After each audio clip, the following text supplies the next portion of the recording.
Hi everybody, welcome back to the channel. Now this interesting piece of wood is False Acacia. It's got other names as well. It's also known as Robinia or Black Locust.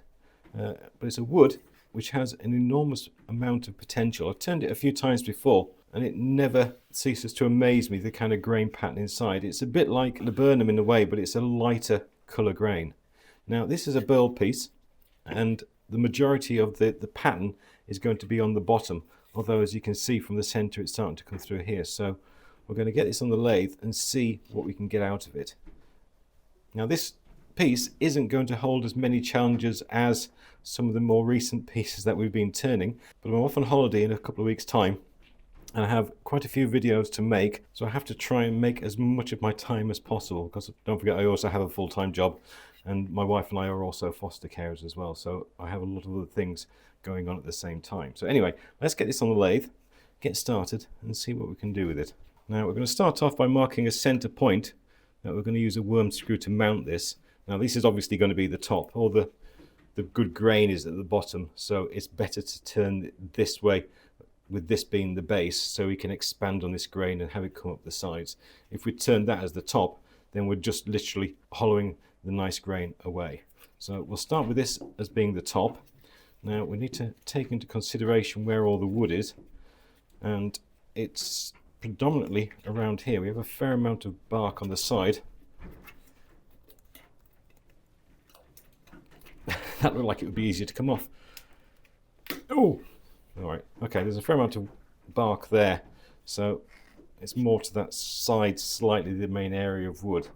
So if we say that's going to be the center, so that's more around there. Is that right? Yeah.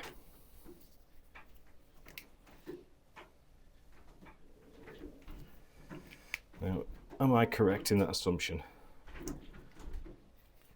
As soon as I put the worm screw in and start turning, I'm kind of stuck with it then, so I've got to make sure that I am getting it in the right place.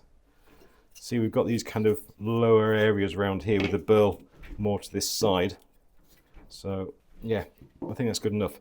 I'll put an 8mm bit into there, get it on the lathe, and we can make a start. Okay, when I got it on first time, I thought I'd made a mistake, drilled another hole, put it on again, but then realised I hadn't made a mistake, because what I was taking into consideration, which was this expanse of wood here, is pretty much all going to be turned away because we've got a great big gap in there. So we're back in its original hole. I'll quickly go and sharpen up my 3/8" ball gouge and we can make a start. Initially we're going to be turning at about 900 RPM.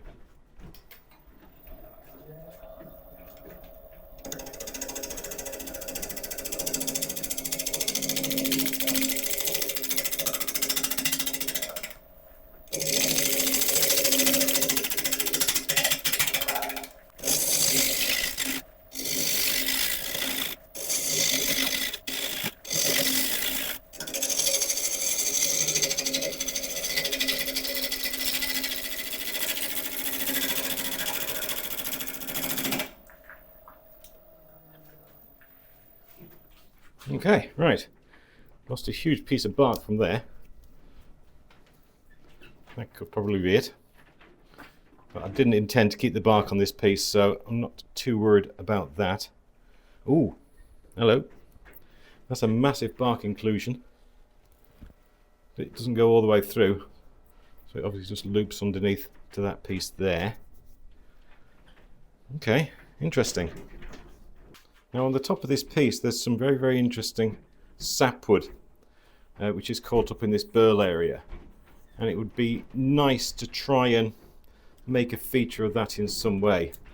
Now the top bit round here is a little bit rotten in places, so if we were to make use of it we'd have to try and take this top layer away and find a better piece of bark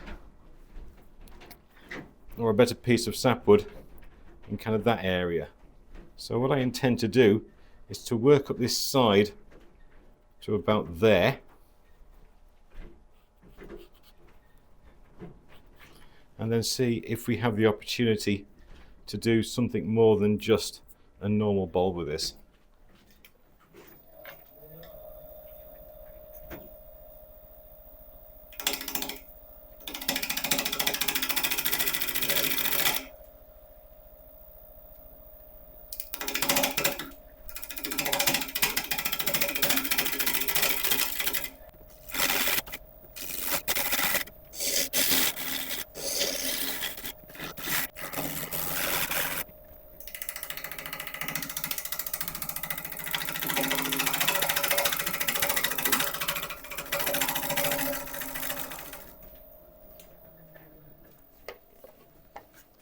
Okay, that's fairly interesting.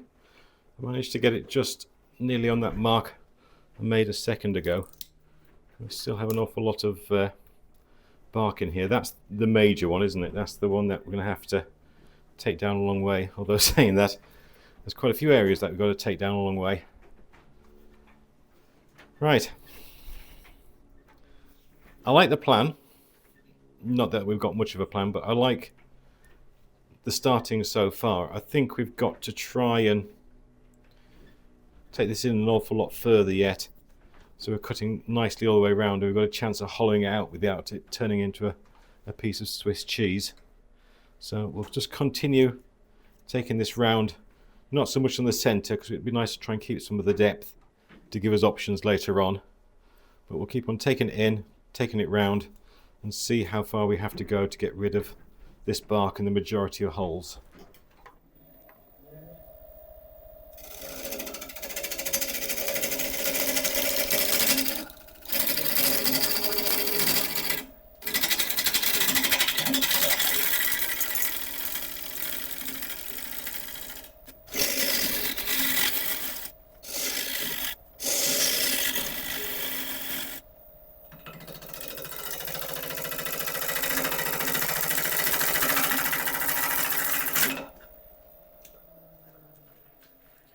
Okay, right, that's starting to look a little bit better.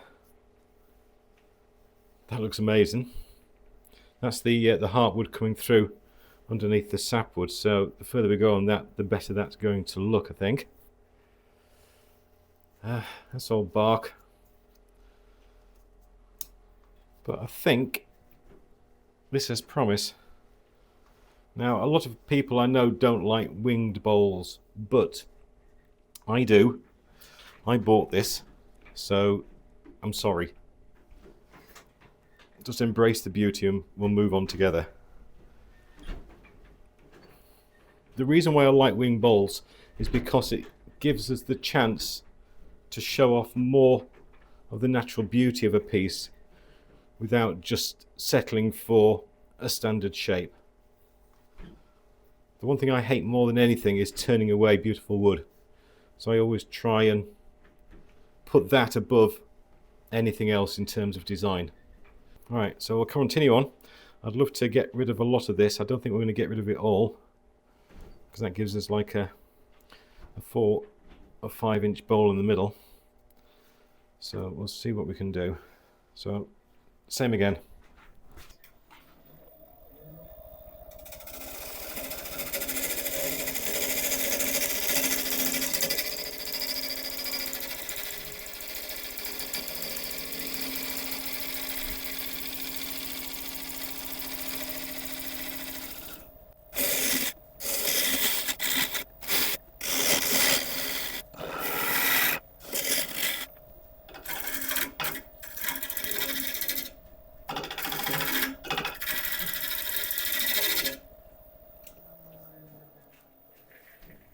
I'm trying to take this as slowly and as carefully as I can, just to make sure that we don't miss opportunities.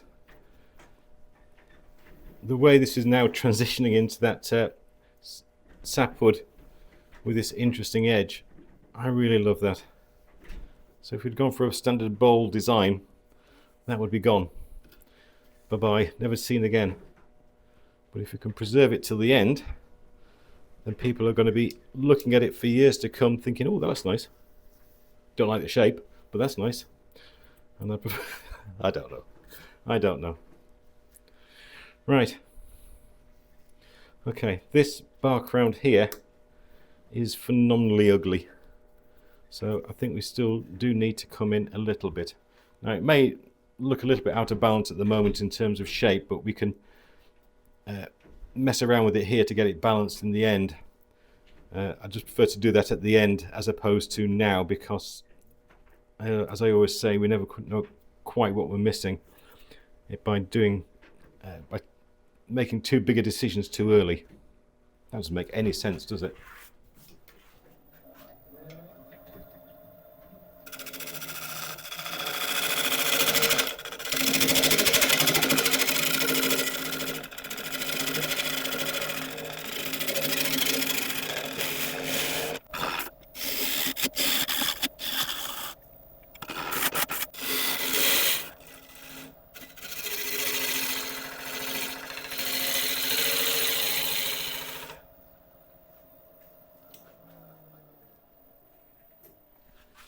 Okay, that's coming on nicely. That's just about gone. We've got a big lump of bark on this edge, which will probably come off at some point. Like now. That's fine. Didn't want it anyway. Right, okay, that'll come off naturally. I will sand it away later on. Rest of it is looking nice. That's getting less, and I'm sure we can send that to a nice conclusion. So, what do we do now? Is this wing high enough? I think it needs to go a little bit higher. 1/8 of an inch.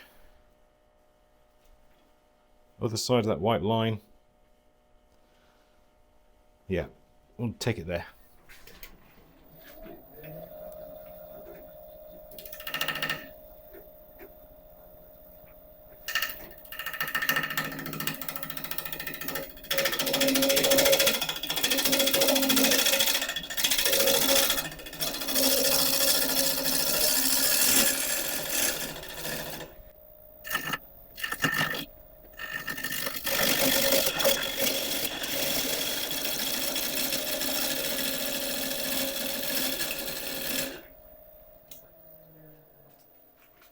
Okay, excellent. Right, we've got to the other side of that line. That's nice. We've got a bit of tidying up to do around here. But I think the best thing now is to take the tailstock away and try and get the right balance between the bottom and the sides. At the moment it's a bit like a top hat.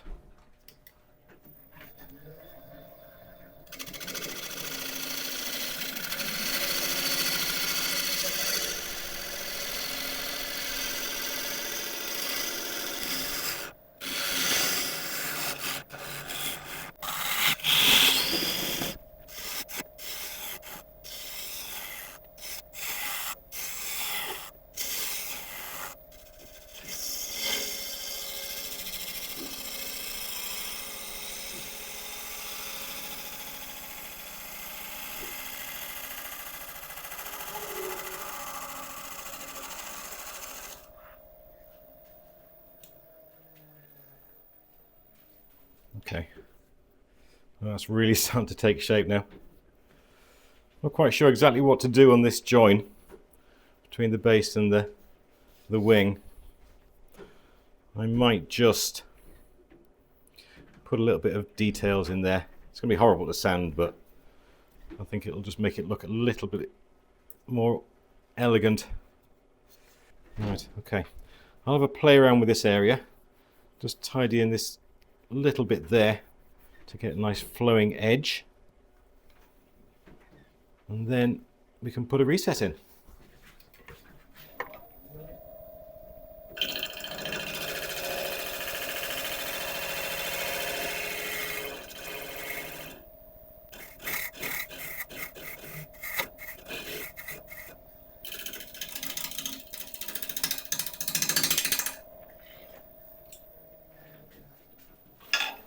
Okay. Right, I love that little kind of double rim we've got going around there. Right, now part of me, mainly the idiot in me, was thinking, shall I put another little, shall I raise this up a bit? And do the same on the other side. I mean, it would really only appear on this top edge. Is that just crazy?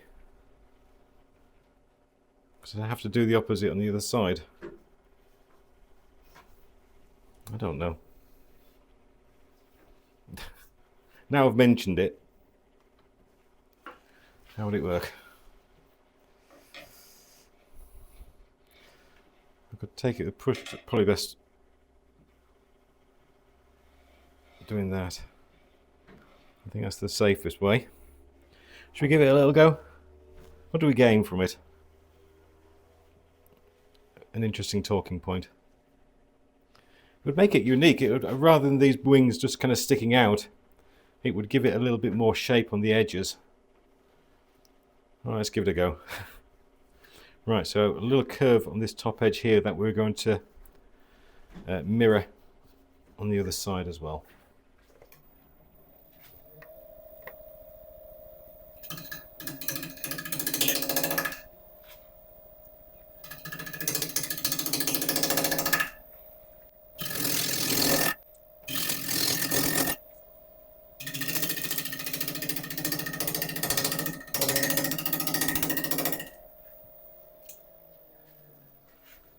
There we go.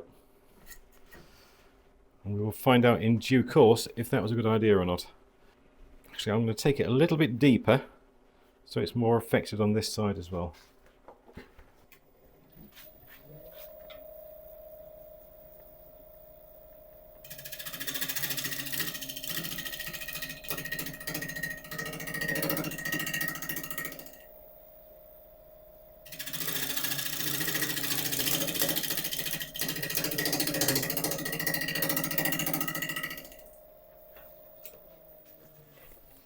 Okay. Right, well, we'll find out in due course if that was a good idea or not. But it was certainly fun, so therefore worthwhile. Right, recess. I'll just quickly flatten this off and then I'll draw on where the recess is going to be.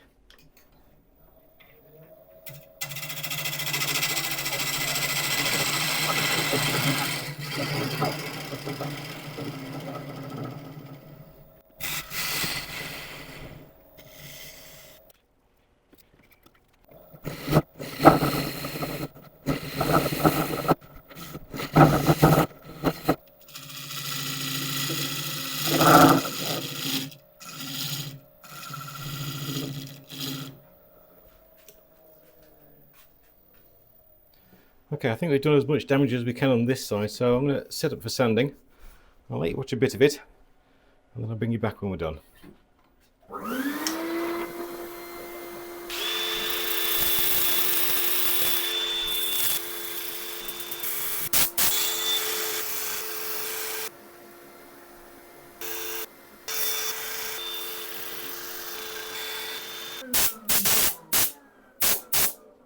Okay, we're all sanded up to 400 grit.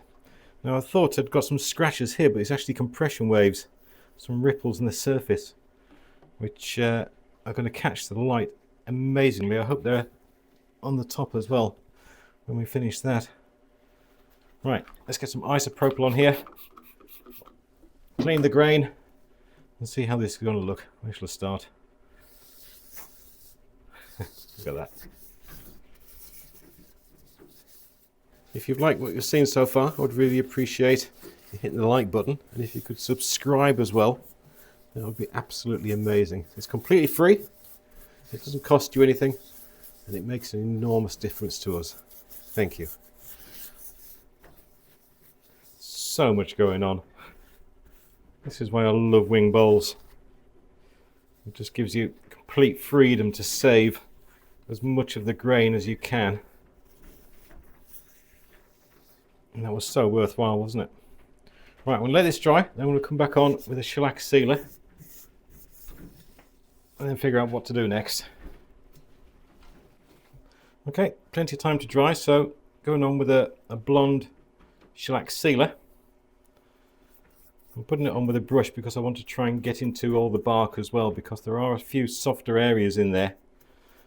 When it comes to doing the other side, I want to try and save what I can on this edge, and the best way to do that is to let a bit of shellac seep into there to help firm up the fibres.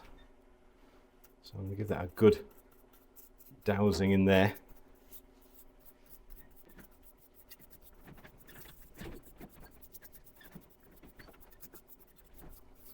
Okay, I'm going to let this dry, and when it does I'm going to go on with another coat purely to get some more into here, and then I'll bring you back after that. Okay, that's all nice and dry.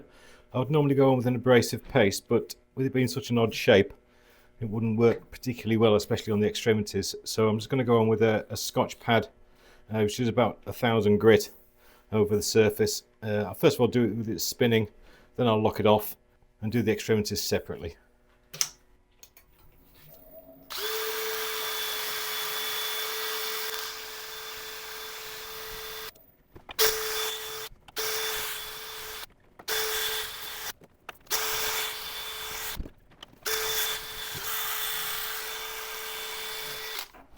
Okay, I'll do that. Right, now what finish should we put on? Okay, now for the finish, I'm going to add Howard feed and wax. The reason for doing that is because when I come to do the top, there may be more needing doing on the base, and this is the easiest product to use and to reapply and touch up afterwards. So, nice big healthy dollop of this. The way this works is that we're just going to rub it into the surface, allow it to sit for 20 minutes and then buff it off. It smells so nice, this stuff. I know I say that every time I use it, but the orange oil in it is just wonderful.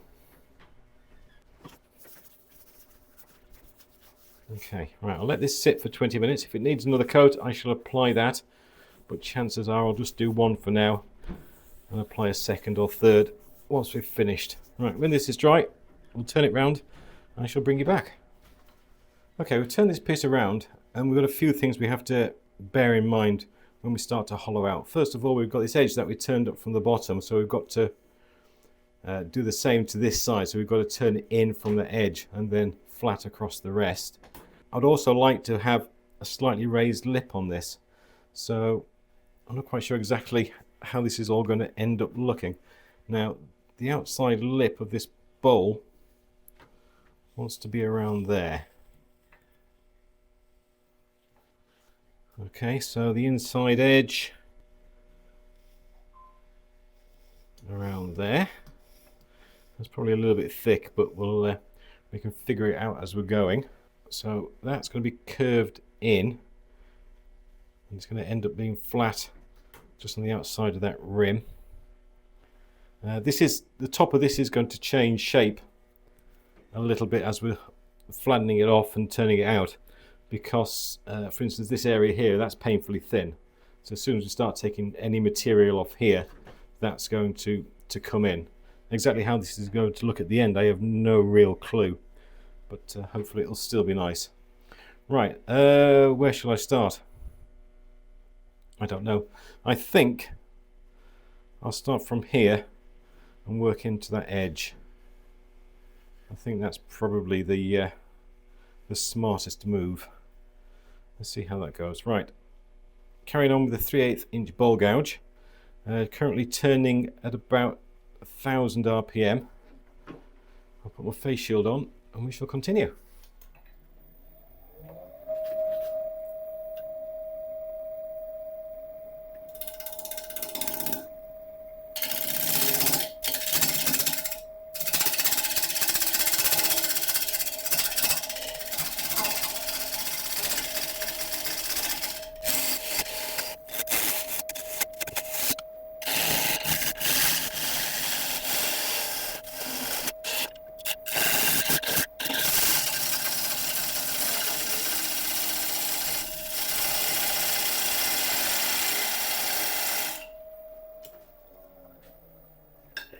Oh, that got very scary.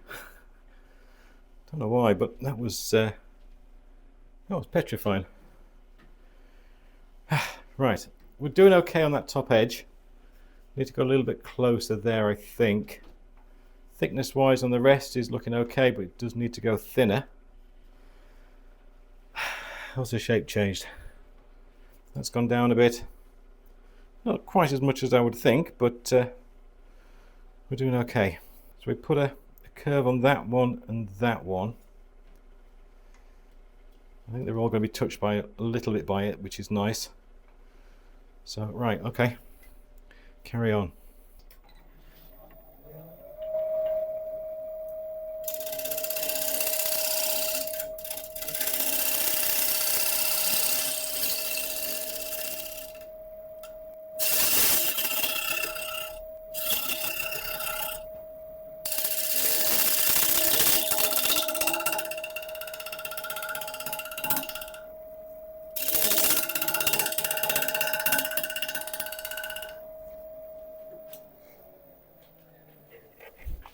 That has all been turned pretty much by sound.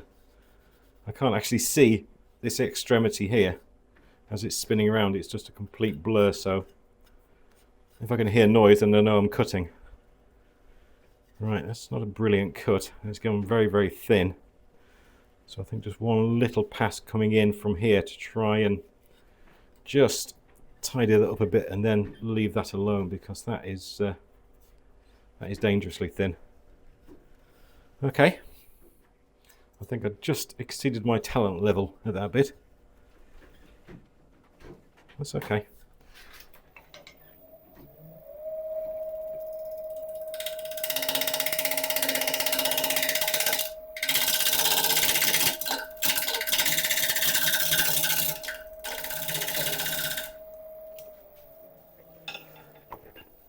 Okay, I've got my talent back. That's all right. That's nice now. Right, so we can carry on taking this edge in and then produce ourselves a nice little lip on there.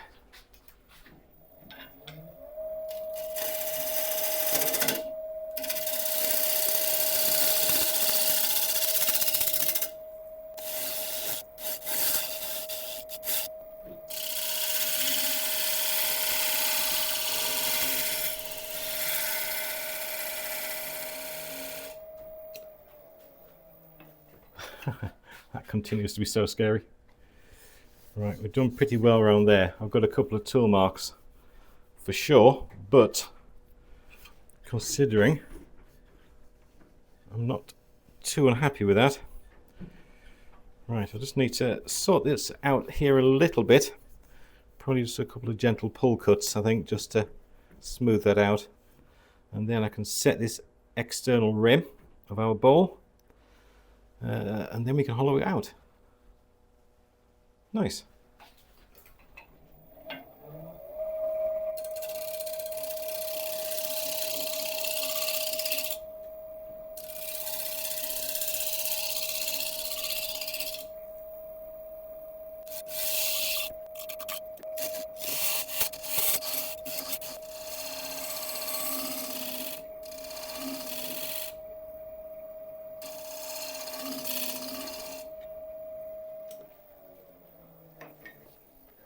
Okay, pretty good. Right, I think start hollowing. This top edge still needs flattening a little bit, but we can do that once we've hollowed out.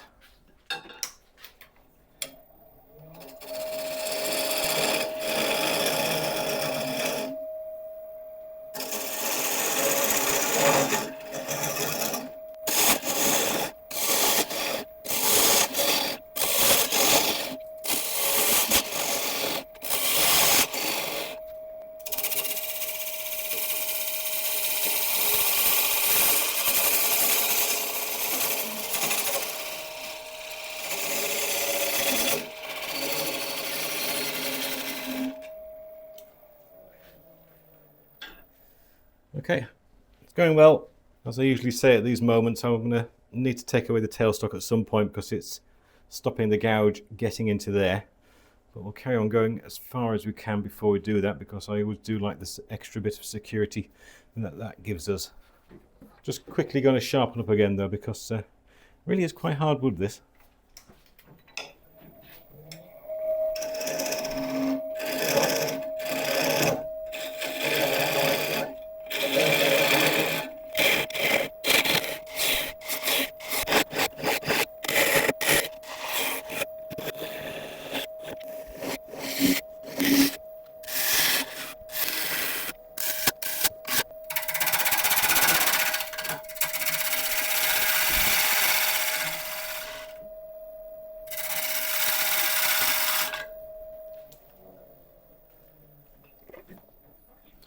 Okay, just stopped to check on progress. It's all going well. I think the rim needs to go a little bit thinner, so we'll do that on the next couple of passes. And then we still need to hollow out by at least, I would say, 3/4 of an inch, so a reasonable way yet to go down. Now, to help me get a nice clean cut on this rim, I'm just going to quickly cut in there with a carbide, just to set that angle nice and easily.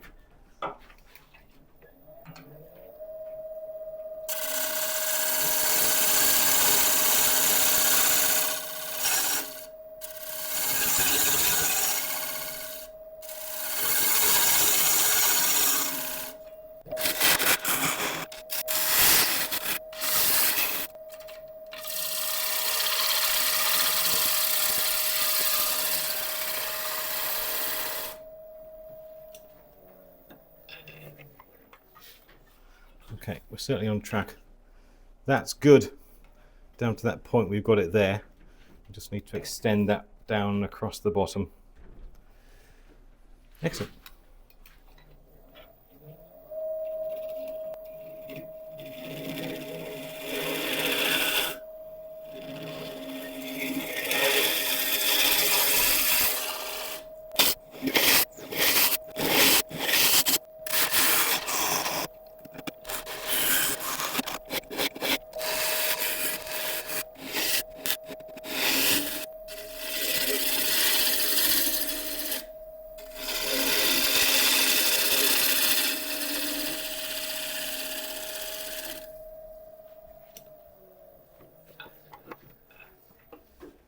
Oh, I like that. I do like that. I think we've got that spot on. Yep, that is perfect. Right, I'm going to set up for sanding. I'll let you watch a bit of it, and I'll bring you back when it's done.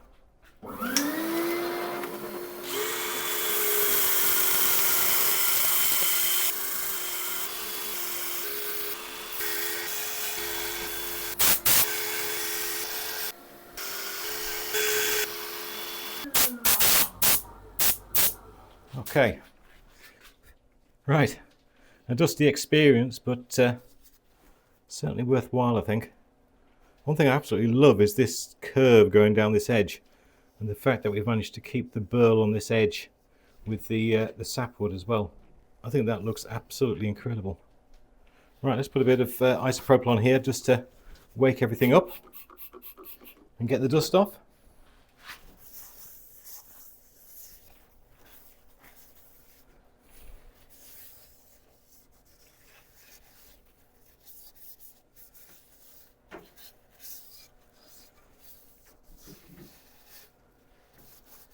Well, if you're not converted to liking winged bowls, I don't know what else we can do. I know it's a personal preference thing, but all this amazing compression waves and burl figure and sapwood that we've managed to keep by letting it have wings is worth it, in my opinion. But that's just my opinion. I know everybody likes what they like, and that's absolutely fine. But I hope you can appreciate it anyway. Right, we'll let this dry, then I'll come back on with a sealer. Okay, that's all nice and dry. Didn't take long. So brushing on the sealer again. That is just, there are no words. The burl grain in this wood is just so incredibly fine and tiny and absolutely incredible. I will be posting some high resolution photos at the end just to give you a good idea of it.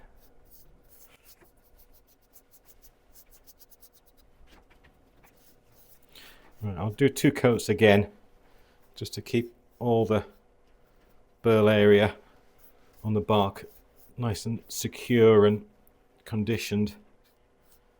And when that's done, I shall bring you back and we'll put the finish on.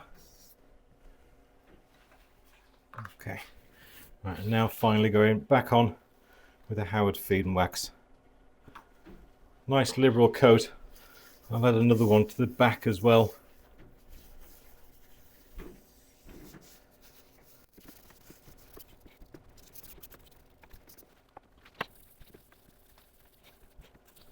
Okay, right, I'm going to let this dry for 20 minutes or so, then come back and buff it up. If it needs another coat, I shall do that. But when it's all finished, I shall bring you back and we shall take a final look at what we've done. Well, there we go. One natural edge winged Robinia burl bowl. Now at the start I mentioned that I didn't think this would cause too many problems, but I may have overestimated this piece a little bit because it was anything but straightforward at the end. Mainly because of this wing. Just putting that curve up there gave me quite a few challenges, but I'm so pleased I did it. Because it's just that little bit of extra detail which helps bring this piece alive. When I get a bit of time, I think I'm just going to round over that corner from this edge into there. and just sort that one out as well. But apart from that, I am absolutely over the moon with the way this has come out. There are so many different grain patterns in this piece, it's unbelievable. We've got the compression waves or the ripples up here, we've got burl pattern swirling all the way around the main area of the bowl. And we've got this beautiful colouring on the sapwood running into the bark. And none of this would have been here if we hadn't gone for a wing bowl. But I'm not going to fight anymore for the merits over wing bowls. You either like them or you don't, and that's absolutely fine. But anyway, if you've enjoyed this one, I would really appreciate a like and subscribe and all the usual things. And if you could share it as well, that would be absolutely fantastic. Don't forget that if you leave a comment, you are going to be entered into the next giveaway, which was made last week, and the closing date is the 5th of September. We made this jarrah bowl last week. If you haven't seen this video, then please go and watch it. One thing I forgot to mention is that apart from the bowl that we're giving away, we're also giving away 2 custom bowl gouges made for me by Record Power. It has my name and my signature on the shaft there as well. I'd also like to say a massive thank you to those people who supported me on buying me a coffee with this week. Those wonderful people are Michael, Pat, George, Tony, A. Nash and Mike. Thank you so much, guys. I really appreciate it. If you want to help support the channel, then there's always a link in the description and at the end to the Buy Me a Coffee page where you can help donate to keep this channel going, help us invest in more and more interesting pieces of wood and interesting projects to take on. So anyway, that's it for now. Please stick around for the high-res photographs at the end.